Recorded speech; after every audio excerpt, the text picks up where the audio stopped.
Hello everyone, my name is Steed, and welcome to Steed Plays, a channel where I narrate scary stories. This story is called Dead Mall Security, Detective Gus. Let's begin. I watched Isaac walk into the mall. He definitely knew something. He had a pretty bad reaction to me asking about the yellow man. I lit up a cigarette and leaned against my car to compile my thoughts. The mall, the yellow man, Ronnie, Cliff, Isaac, Marco. It's all connected somehow. I just needed to learn more before I could make any real breakthroughs. My thoughts were then interrupted by my phone ringing. I checked the number and didn't recognize it. Hello, this is Detective Gus. This is Cliff. We need to talk. Meet me at the local Chili's in 30 minutes. Well, I'm very flattered, Cliff, but you're not really my type. I have some information for you. That would be my type. I met Cliff at the local Chili's. He was sitting in a booth by himself. I sat across from him. Well. If it isn't Gustav, the reporter. Detective Gus, actually. Why lie? In my experience, people are a little more open to talk with a reporter rather than a private detective. Detective Gus, you spoke with Isaac. He told me you're looking for Marco. That's right. Have you seen him? Not since he went missing. What was this information you wanted to share with me? When you talked to Isaac, you mentioned a yellow man, right? Look, Cliff, this has been lovely, but I have to go find Marco now. But you did, right? And if I did? Marco told me a few days before he disappeared that he had seen a yellow man. Isaac just told me last night he saw it too. And then you asked him about it. I did? Why are you trying to find Marco? I'm a private detective. People hire me for all kinds of things. Who hired you? Now, Cliff. Gentleman never kisses and tells. Look, smartass, I'm trying to help you. Hi, welcome to Chili's. Are you ready to order or do you need a moment? The waiter had appeared, but I was ready. I'll have a triple dipper and Dr. Pepper. Me too. Okay, I'll have that put in for you two. There was a little bit of an awkward silence between us until Cliff said, I don't like how he said that. I didn't either. We both chuckled a little, and with a sigh, Cliff continued. Truth is, Gus, I need your help. I've been trying to find Marco ever since he went missing. The cops wrote him off as a runaway, but I never believed it for a second. He's just too responsible for that. Did you know he only took this job so he could help his mom with money? And this was the only part-time job that had a shift that lined up with his schedule for school. He's going to be an engineer. Cliff looked crestfallen, as if all this was all his fault, and he had failed in some way. I said, I know. So he saw this yellow man. Then what happened? After he told me he saw him, I checked the outer perimeter of the mall. I assumed maybe a crackhead broke in or something, but the door showed no signs of a break-in. or tampering. When he went missing, I searched the mall harder for any clues that could tell me what happened. Cliff, why were you so fixed on the mall? The morning I came in, after he went missing, the mall was still locked. When I got into the office, the spare key ring was in the security locker still, meaning nothing that night came out of the mall. I see. So, I started to look everywhere inside. Only one place I found was off. Off how? Most shops in the mall have a break room in the store, in the back. It's usually a relatively small space, with a few lockers, maybe a refrigerator, a microwave, and a table or two. Okay. I found a room that doesn't make sense, at the end of a narrow hallway that's open to the main walkway. There's a door. It's locked from the inside, and I don't have a key for it. It has a small window that says employees only, but it's completely empty from what I can see. Alright. And why do you need my help? I'm not very good at researching things and investigating. I got this far, but now I'm stuck. How about this? I'll look into the mall and tell you what I find out. If you show me where this room is tomorrow. Sounds good. Come by my office anytime, I'll be there. You're triple dippers, you two. Just then, the waiter reappeared, holding both our triple dippers and Dr. Peppers.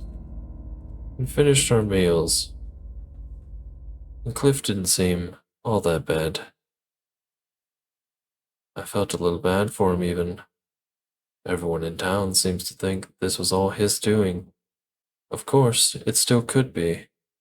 I didn't let my guard down completely, but I had lowered it a little.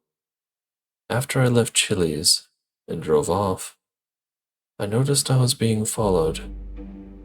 It wasn't the same car I saw Cliff get into. Dude has a '67 Camaro.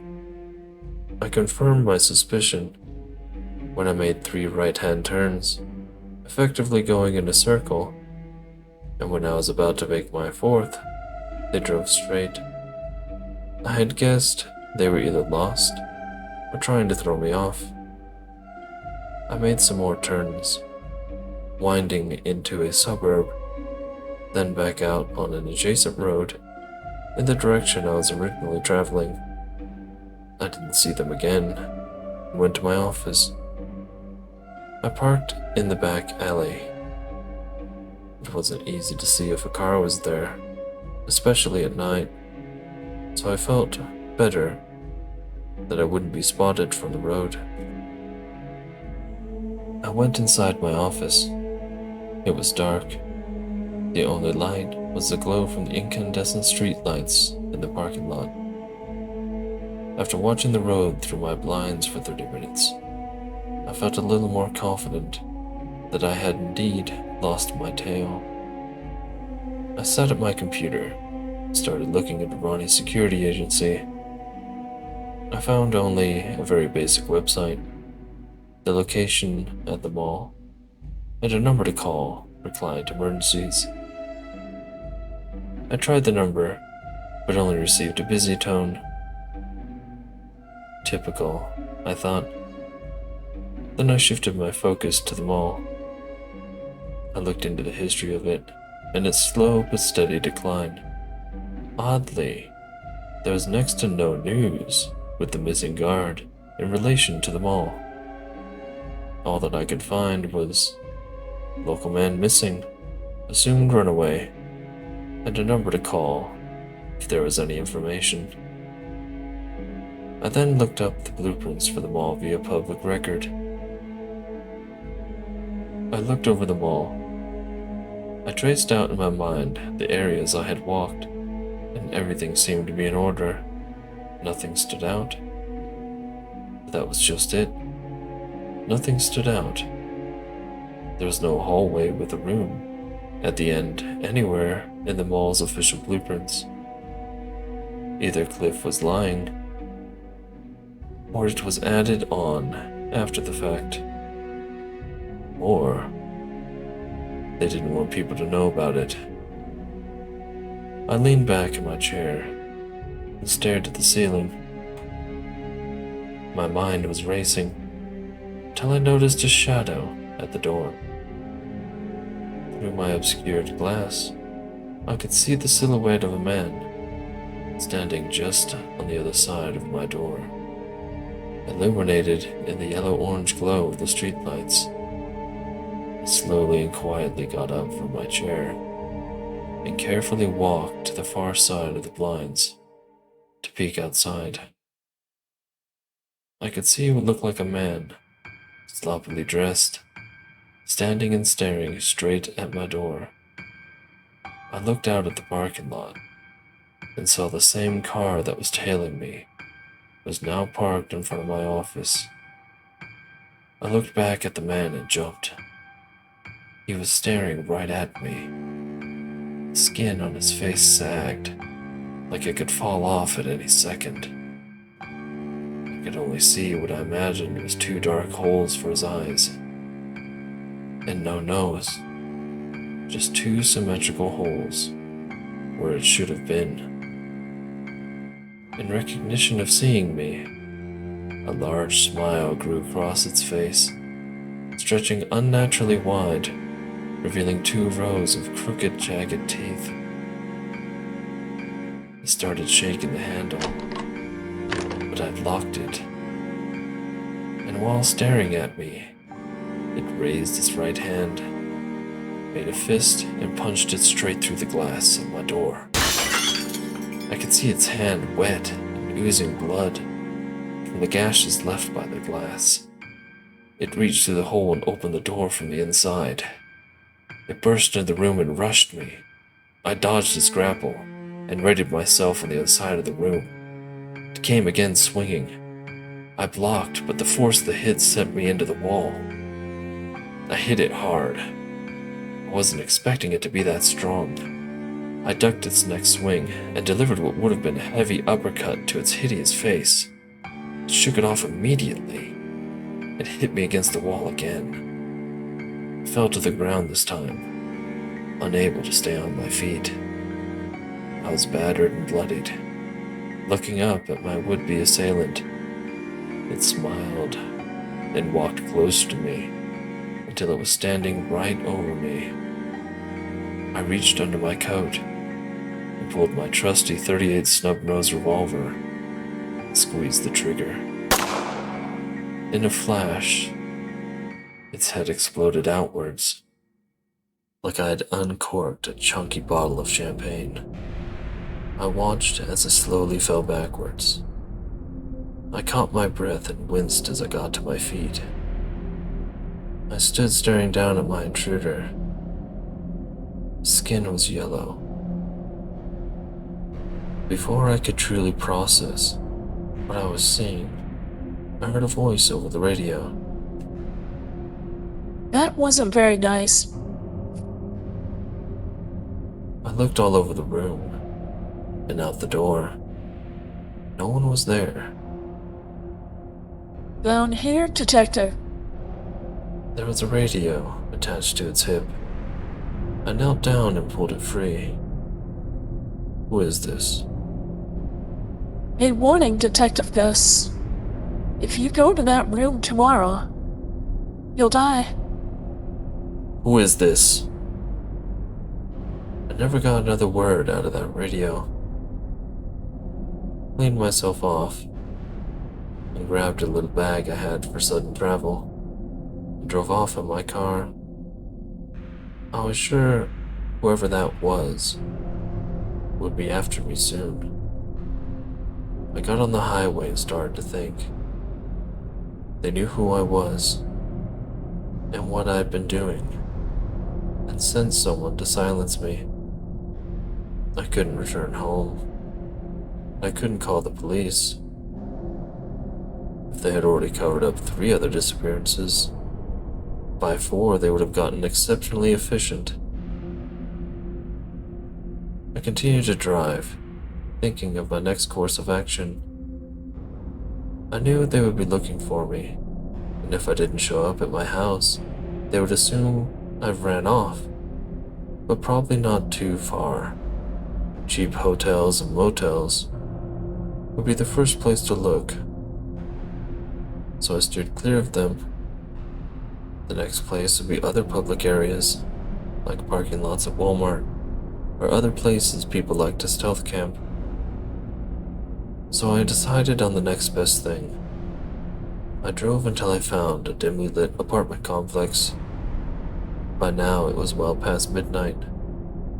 I was lucky to find an open parking space, and backed into it, and set up my sunshade. I got some restless sleep in my car. In the morning, I got a change of clothes from my bag, and drove off to the nearest rent-a-car. I parked a few blocks away and walked down the street to the lot. I rented a car and got some coffee.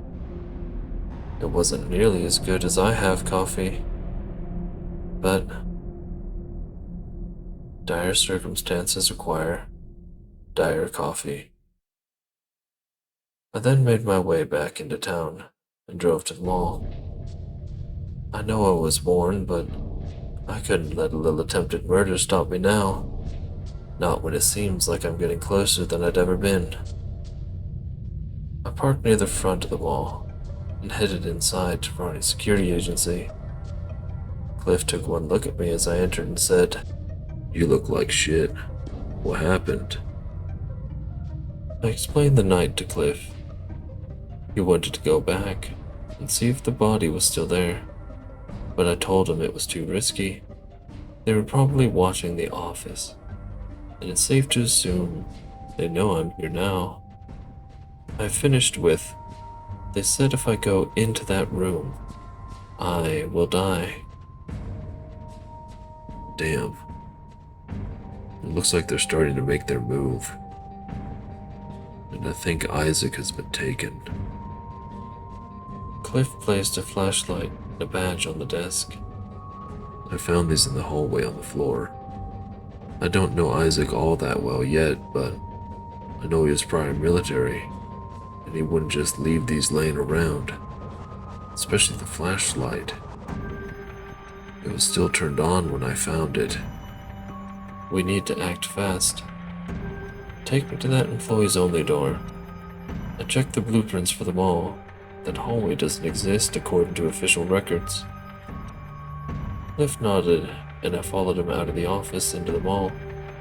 It was just as empty as always, which made me feel a little uneasy, like we stood out. We entered the long hallway and got to the employees only door. Cliff tried the handle.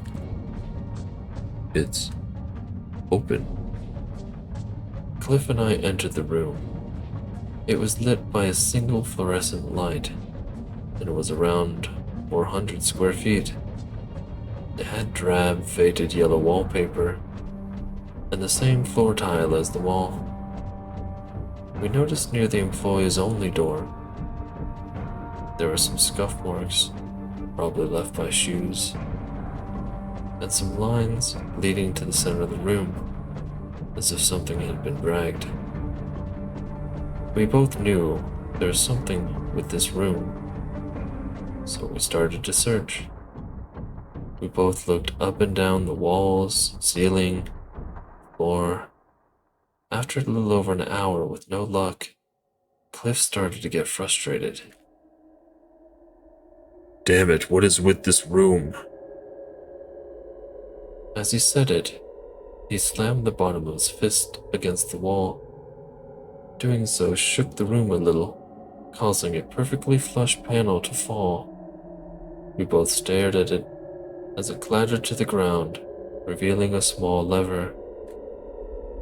I looked at Cliff, looked at the lever, and then looked at Cliff again. We're in too deep to turn back now. I walked over and pulled the lever. The wall adjacent of the windowed employees only door buckled, moved back, and then slid to the side, revealing an entryway. We walked over to inspect it. It was dim, but the light from the room illuminated the revealed staircase before us. I looked over to Cliff. He pulled out his flashlight from his belt and descended first. I followed after. I felt as though we had walked down 2 levels before we reached the bottom. It was another small vestibule, but with no windows. Before us lied some dark, heavy double doors. I pressed my ear to the door and could hear the soft hum of machines. It almost sounded like refrigerators and a server room. I looked over to Cliff and nodded again. I slowly pressed the door open, cracking it so I could peek inside. Couldn't see any movement. I opened the door a little more. Couldn't hear anyone moving or talking. So I opened it fully and entered the room. To be continued. Alright, everybody. That was Dead Mall Security, Detective Gus, Part 6. Sorry for the delay. I've been pretty busy. But I should have this and another one ready for you soon. Thanks for listening, and don't forget to like, comment, and subscribe.